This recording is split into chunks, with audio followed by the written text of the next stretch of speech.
आभास हमें कल रात को मिल गया था। जो हालात है देश के अंदर और देश के इतिहास में,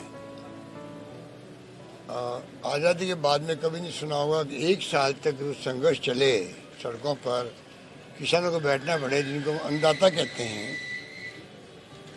और उन्होंने भी इतिहास बनाया है जिस प्रकार से संघर्षशील होकर के और जिस भावना के साथ में पूरे देश के किसानों को रिप्रेजेंट कर रहे थे। वो मोदी जी व उनकी सरकार के लोग समझ नहीं पा रहे थे। जो बॉर्डर पे लोग बैठे हुए थे, पंजाब बॉर्डर हो, हरियाणा बॉर्डर हो, राजस्थान बॉर्डर हो, पर वो किसान एक प्रकार से पूरे देश के किसानों को रिप्रेजेंट कर रहे थे, उनकी भावनाओं को रिप्रेजेंट कर रहे थे। वो समझने में ये सरकार फेल रही। इसी कारण से 1 साल गुजर गया और ये संघर्ष चलता रहा, सैकड़ों किसान मारे गए। राहुल गांधी जी को, विपक्षी पार्टियों को राष्ट्रपति से मिलना पड़ा हो, चाहे लगातार संघर्ष में साथ देना पड़ा हो। जब विपक्षी पार्टी बोलती है एक साथ में, तो सरकार को समझना चाहिए कि लोकतंत्र है। लोकतंत्र में जब विपक्ष क्या चाहता है, पब्लिक क्या चाहती है, वो असेसमेंट नहीं कर पाए। और जैसा कि इनके प्रकृति के अंदर है, ये अहम घमंड में रहे और प्रधानमंत्री जी को मजबूर होके आना पड़ा, देशवासियों को संदेश देना पड़ा। 3 काले कानूनों को, जिनका हमारी विधानसभा ने पहले ही खारिज कर दिया था, उनके ऊपर उनको वापस लेने की घोषणा करना पड़ी। ये मैं समझता हूँ देश के किसानों की बहुत भारी शानदार विजय है। मैं अपनी ओर से, प्रदेशवासियों की ओर से किसानों को बहुत बहुत बधाई देता हूँ।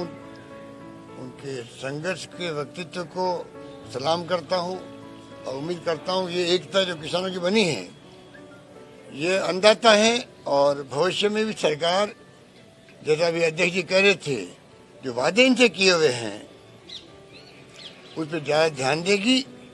कब इनकी इनकम दुगनी होगी, वादा तो वो था, और 3 काले कानून लेके आ गए जो उनको बर्बाद करने वाले थे। और ये आभास हमें कल रात को मिल गया था।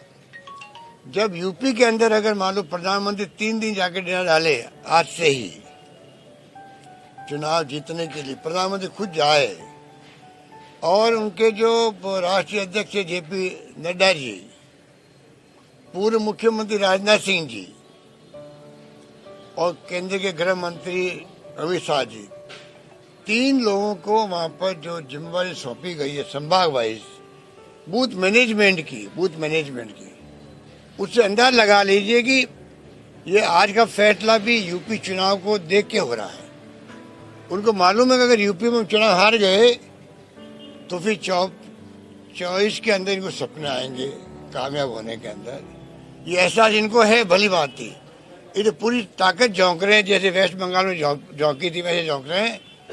और पता नहीं वेस्ट बंगाल की तरह झटका लग गया इनको।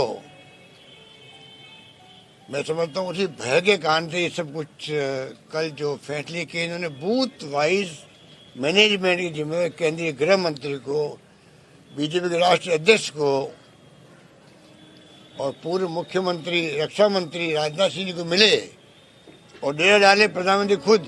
उसे अंदाज कर लीजिए कि कितनी घबराहट इनके अंदर है। वो घबराहट का परिणाम है कि इनको आज ये फैसला करना पड़ा है। जैसे इन्होंने 5 रुपये 10 रुपये कम किए थे पेट्रोल डीजल के अंदर, वो भी जब इन्होंने देखा कि जेपी नड्डा जी का खुद का राज्य है हिमाचल प्रदेश, 4 सीटें वहाँ पर, लोकसभा की 1 सीट, 3 सीट विधानसभा की, सफाया हो गया। राजस्थान में इनकी जमानत जब्त हो गई और 3-4 नंबर पे रहे लोग, इनके उम्मीदवार दोनों बाई इलेक्शन में। एक साथ में इनको घोषणा करनी पड़ी 5 रुपये 10 रुपये कम करने की, वो बहुत कम है। आज ये मांग करते हैं, महंगाई की मार बहुत भारी है देश के अंदर, बहुत भारी है। बेरोजगारी बहुत भयंकर बढ़ती जा रही है, नौजवानों में आक्रोश है, क्योंकि 3/4 से आबादी नौजवानों की है।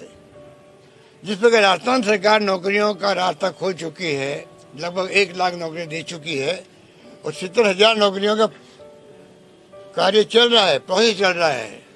उसी प्रकार से भारत सरकार को आगे आना चाहिए, मेरा मानना है। महंगाई की मार बहुत भयंकर, इनको 10 रुपये 15 रुपये और कम करने चाहिए।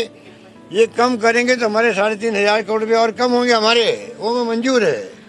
पब्लिक इंटरेस्ट में महंगाई कम हो, ये बहुत बड़ा मुद्दा है। मैं मोदी जी को कहना चाहूँगा कि आप इस बात को समझो और समय रहते हुए अभी और आप फैसला करो। ये बात हमें कहनी है। कोविड को जब तक लिखित में नहीं आएगा कुछ भी करना